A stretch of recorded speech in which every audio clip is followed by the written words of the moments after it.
NEET 2022 all India quota counselling stray vacancy schedule को modify किया गया है एमसीसी की ओर से। ऑप्ट आउट का एक ऑप्शन दिया गया है। क्या है ऑप्ट आउट? क्या सबकी सिक्योरिटी फोरफिट हो जाएगी?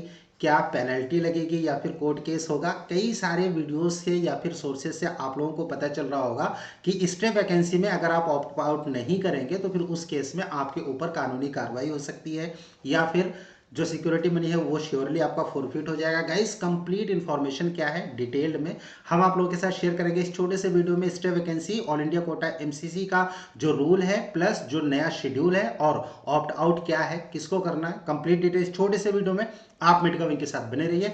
चैनल पहली बार विजिट करें, अभी तक आपने इसको सब्सक्राइब नहीं किया तो इसको सब्सक्राइब जरूर कीजिए ताकि फ्यूचर के अपडेट्स आपको नॉन स्टॉप लगातार मिलते रहे। मेडिका विंग की ओर से मैं हूं अमित, आप सभी का एक बार फिर से स्वागत है आपके अपने most favourite NEET informative channel Medica Wing में। गाइस जो एमसीसी की काउंसलिंग है वहां पर एक नोटिफिकेशन आया है, notice for schedule of stray vacancy round.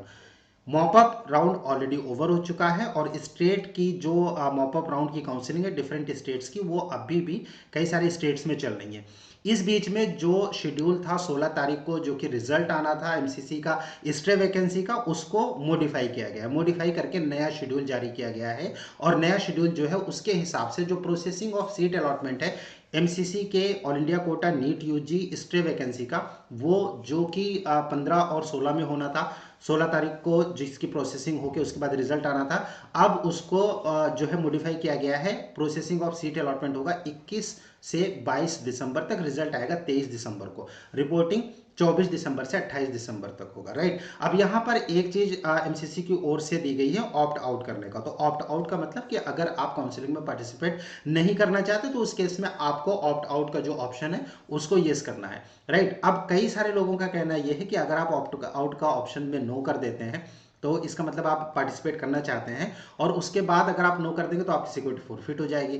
Guys क्या वाकई में ऐसा है कि कानूनी कोई एक्शन होगा अगर आप ऑप्ट आउट नहीं करते हैं या फिर आप लॉग इन ही नहीं करते हैं?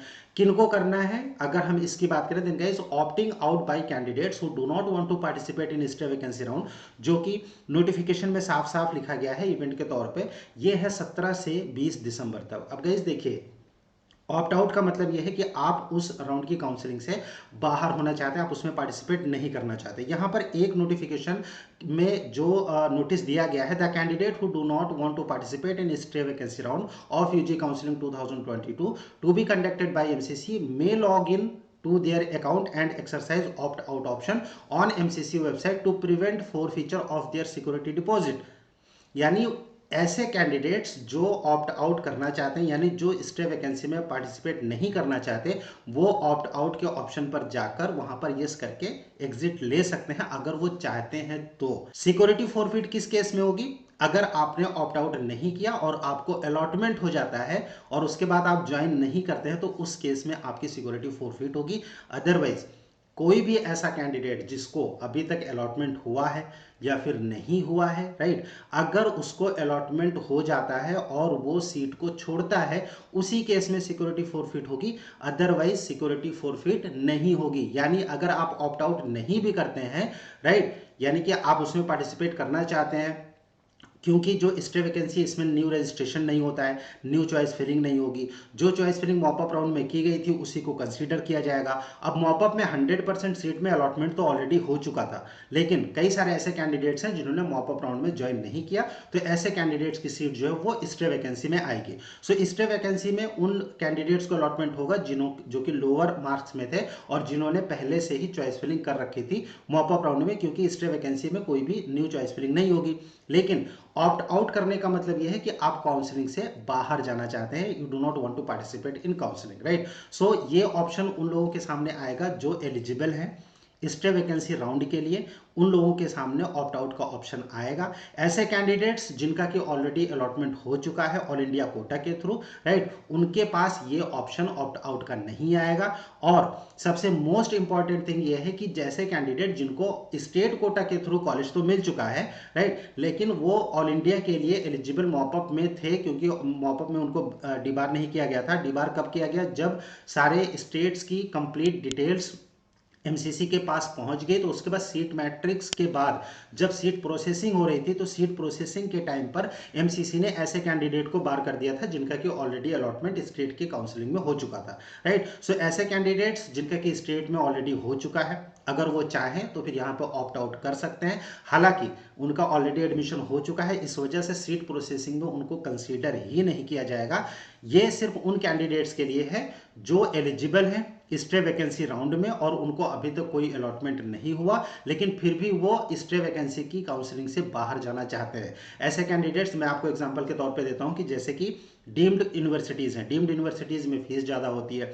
बहुत सारे कैंडिडेट्स को मॉपअप में अलॉटमेंट तो हुआ, लेकिन उसमें से कई सारे कैंडिडेट्स ने मॉपअप में ज्वाइन नहीं किया, उनकी सिक्योरिटी फोरफिट हो गई। सो अब नीचे के जो जितने भी कैंडिडेट्स थे जिन्होंने डीम्ड के लिए ऑप्ट कर रखा होगा, जिनको की अलॉटमेंट अभी तक नहीं हुआ है, सो ऐसे कैंडिडेट्स अगर स्टे वैकेंसी में उनको डीम्ड में अलॉटमेंट हो जाएगा या गवर्नमेंट कॉलेजेस में अलॉटमेंट हो जाएगा, राइट, और उस केस में अगर वो ज्वाइन नहीं करेंगे तो फिर उनकी सिक्योरिटी फोरफिट होगी। बाकी किसी भी कैंडिडेट की सिक्योरिटी फोरफिट गाइज नहीं होने वाली है। अगर आपको अलॉटमेंट नहीं होता है तो आपकी सिक्योरिटी फोरफिट नहीं होगी।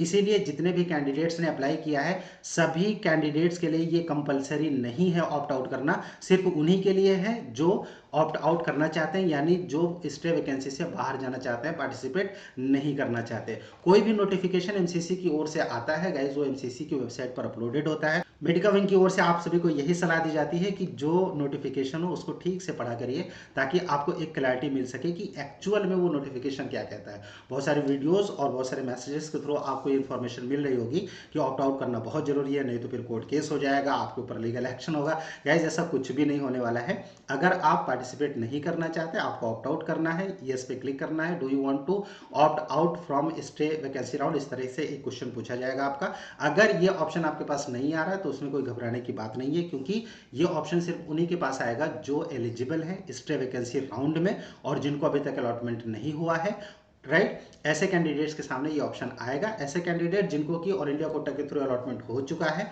राइट, और उन्होंने एडमिशन ले लिया है, ऐसे कैंडिडेट्स के सामने ये ऑप्शन नहीं आएगा। Stay tuned with Medica wing. कोई क्वेश्चन होता है, कुछ पूछना चाहते हैं, कमेंट बॉक्स में कमेंट कीजिए या फिर स्क्रीन पर जो नंबर शो हो रहा है इस नंबर पर आप हमें व्हाट्सएप भी कर सकते हैं। डाउनलोड कीजिए मेडिका विंग का ऐप, जो कि अवेलेबल है गूगल प्ले स्टोर पर। नीट 2023 की complete updates plus counselling guidance को लेकर कंप्लीट इन्फॉर्मेशन पाने के लिए stay tuned with us. Thank you for watching Medica wing. Thanks a lot. कोई भी सपना साकार करने के लिए सबसे जरूरी है सही कोच का होना। चुनिए मेडिका विंग को और करें अपने नीट काउंसलिंग का सपना साकार। Download the app now.